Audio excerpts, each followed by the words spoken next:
Hello guys, welcome back to my YouTube channel. This is Razel Mishra. So guys, before start my video, I would only say please like and share my video and subscribe my YouTube channel.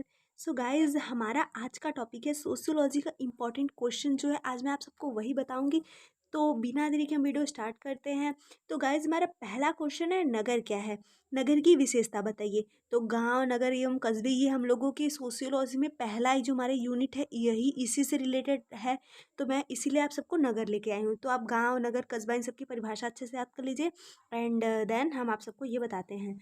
ग्रामीण एवं नगरीय जीवन के बीच कोई स्पष्ट रेखा नहीं खींची जा सकती। इन दोनों के बीच का अंतर जनसंख्या के आधार पर ही स्पष्ट किया जाता है। बिलकॉक्स ने के अनुसार, मतलब बिलकॉक्स एक है, इनका बहुत अच्छा मतलब इनका परिभाषा इनके अनुसार देखिए इनकी परिभाषा यह थी। जहाँ पर लोग कृषि कार्य में संलग्न होते हैं उसे ग्राम कहते हैं, और जहाँ लोग कृषि कार्य के अतिरिक्त अन्य उद्योग अन्य धंधों में मतलब रहते हैं उसे हम क्या कहते हैं, उसे हम नगर कहते हैं। यही इनका परिभाषा है। तो यहाँ पे इनके अनुसार देते हैं नगर का तात्पर्य उस प्रदेश से है जहाँ प्रति वर्ग किलोमीटर का जनसंख्या 1,000 व्यक्तियों से अधिक हो तथा व्यवहारिक रूप से वहाँ कृषि न होती हो, तो उसे हम क्या कहेंगे, नगर कहेंगे। किंग्सले डेविस ने इसका विरोध करते हुए कहा कि जनसंख्या के घनत्व को कभी भी नगर का निर्धारक तत्व नहीं माना जा सकता, क्योंकि नगर कुछ विशेष प्रकार के सामाजिक तत्वों से जाना जाता है, और जाना ही नहीं वरन वह उससे बना है। किसी स्थान पर जनसंख्या का घनत्व 1,000 से कम हो या अधिक, यदि वहां पर नगरीय दशाएं विद्यमान है तो उस स्थान को नगर कहा जाएगा। डेविस ने भारत का उदाहरण देते हुए बताया कि यहाँ अनेक ग्रामों में जनसंख्या का घनत्व इतना अधिक है कि यह अनेक नगरों के घनत्व से भी अधिक है, लेकिन फिर भी इन ग्रामों और नगरों मतलब ग्रामों को नगर नहीं कहा जा सकता।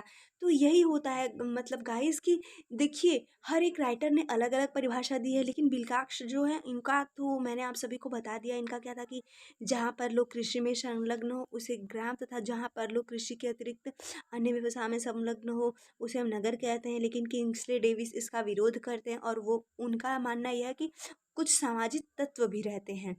तो ये हमारी नगर होगी। अब हम नगर की कुछ विशेषताएं देखते हैं।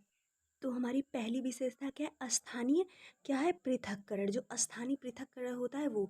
दूसरी है सामाजिक गतिशीलता, नगर में सामाजिक गतिशीलता पाई जाती है। शिक्षित और तर्क, मतलब जो नगर के लोग रहते हैं वो ज़्यादातर शिक्षित रहते हैं और उनकी तर्क शक्ति उनमें विद्यमान होती है। जनसंख्या का अधिकता ये मुख्य है।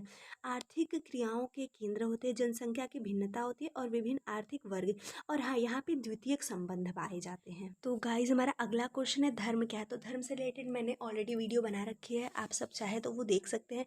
एंड यहाँ पे कहें तो धर्म एक अलौकिक शक्ति से संबंधित क्रियाओं तथा विश्वासों का मतलब धर्म की शक्ति से मतलब सब प्रकार से श्रेष्ठ है, ठीक है। और इसकी बहुत फेमस परिभाषा है जो एडवर्ड टायलर है, इनके अनुसार की आध्यात्मिक सत्ताओं में विश्वास, मतलब धर्म आध्यात्मिक शक्ति में विश्वास है। और आगबर्न तथा निमकाफ के अनुसार धर्म मानव व परी शक्तियों के प्रति अभिवृत्ति है। टायलर का मैंने आप सबको बता दिया। और 2-3 है, आप सबको चाहिए तो इसका स्क्रीनशॉट ले लीजिए, बट आप एग्जाम में सिर्फ 2 लिखेंगे तो भी बेटर है, ठीक है। आगे है, अगर हम बताएं तो धर्म क्या होता है हमारा। धर्म से आदमी को भय रहता है, ये हमारे व्यक्तित्व का अच्छा निर्माण करता है। कुछ गलत कार्य करने से पहले आदमी सोचता है कि मतलब मेरा धर्म मुझे गवाही दे रहा है कि नहीं। और मतलब हमारे भारत को क्या कहता है, विविधता में एकता वाला देश कहा जाता है, क्योंकि यहाँ पे अनेक धर्म है, ठीक है। तो आई होप सभी को धर्म समझ में आया होगा। हमारा नेक्स्ट क्वेश्चन है कस्बा क्या होता है, कस्बा टाउन क्या होता है। तो आकार के आधार पर नगरीय बस्तियों को कई भागों में विभाजित किया गया, उनमें से एक कस्बा भी है। सामान्यतः कस्बा उस बस्ती को कहते हैं जिसकी आबादी 5,000 से 10,000 तक हो। कुछ विद्वान 4,000 तक की आबादी वाली बस्ती को भी, कुछ 50,000 आबादी तक की वाली बस्ती को कस्बा, तथा इसके अधिक आबादी होने पर उसे नगर कहते हैं। भारत में गंगा यमुना दो आब मतलब आब में ऐसे बहुत से कस्बे हैं जिनकी आबादी 3,000 मतलब 30,000 और 35,000 से अधिक है।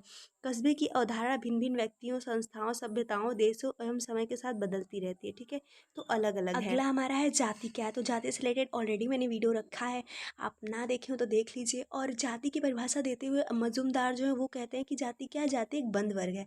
जाति हमारे जन्म पे आधारित होती है, मतलब जन्म से, और ना तो हम अपनी जाति को बदल नहीं सकते, ठीक है, यही सब। अगले और इसमें है डॉक्टर N.K. दत्त तथा G.S. घुरे ने जाति के दो पहलुओं के आधार पर इसकी प्रकृति को स्पष्ट किया है। इनमें हम जाति की संरचना तथा संस्थात्मक विशेषताएं कहते हैं। संरचनात्मक विशेषताएं वे हैं जो जाति के ढांचे से संबंधित है, और संस्थात्मक विशेषताएं वे हैं जो इनके विभिन्न नियंत्रण को स्पष्ट करती हैं। तो यहाँ पे खंडात्मक विभाजन, संस्तरण जो है, ये सब अलग है। लेकिन अगर मूल रूप से इसकी विशेषता देखा जाए तो पहला क्या है कि जाति जन्म से निर्धारित होती है, हम अपनी जाति को कभी बदल नहीं सकते। जाति में खान पान संबंधी नियम पाए जाते हैं। इसमें उपविभाजन का नियम होता है। जाति के अनुसार हमारा व्यवसाय निश्चित होता है, मतलब व्यवसाय संबंधी नियम पाए जाते हैं कि मतलब हम इस जाति के हैं तो हमको यही व्यवसाय करना पड़ेगा, ठीक है।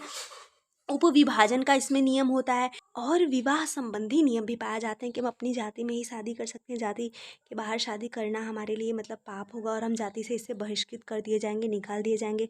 तो गाइज आई होप आप सबको मेरी वीडियो समझ में आई होगी। Thanks for watching my video, and guys please like my video, share my video, and subscribe my YouTube channel.